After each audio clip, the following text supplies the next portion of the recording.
వాయుపురాణం ఎప్పుడో చెప్పింది శంకరాచార్యుల వారు ఏ రూపంలో వస్తారు. చతుర్భిః సహ శిష్యైస్తు శంకరో అవతరిష్యతి. శ్రీ మహావిష్ణువు యొక్క 4 చేతులు ఎలా ఉంటాయో శంకరాచార్యుల వారు 4 శిష్యులతో అవతరిస్తారు అని చెప్పింది. అవతారమే 4తో కలిసి. ఆయన శ్రీ మహావిష్ణువుని పిలిచారు. అవతార స్వీకారము మీరు చేసేది సాధారణంగా ధర్మ సంస్థాపన కొరకు. ఇది మీరు గుర్తుపట్టవలసింది. విష్ణువు శివుడు ఎప్పుడు రెండుగా ఉన్న ఒక్క తత్వమే. వాళ్ళిద్దరు ఎప్పుడు ఒకరి మాట ఒకరు తిరస్కరించడానికి అసలు 2 ఉంటే కదూ.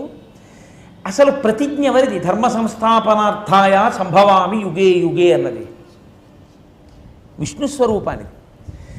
ఇప్పుడు ఆ ధర్మ సంస్థాపన కొరకు వస్తున్నది ఎవరు? శివుడు. మరి విష్ణువు చెప్పినటువంటి మాట లొట్టబోతూ ఉంటే ఇప్పుడు ఒకడిని కాదు ఎంతమందిని చంపుతారు ధర్మ సంస్థాపనకి అని ఇన్నాళ్ళకి విష్ణువు ఓడిపోతున్నాడని శివుడు చంకలు కొట్టుకుంటూ కూర్చున్నాడా? విష్ణువు మాట నిలబెట్టడానికి శివస్వరూపం బయలుదేరింది. ఇంకింతకన్నా 2 ఒకటే అనడానికి మీకేం కావాలి ఆధారం?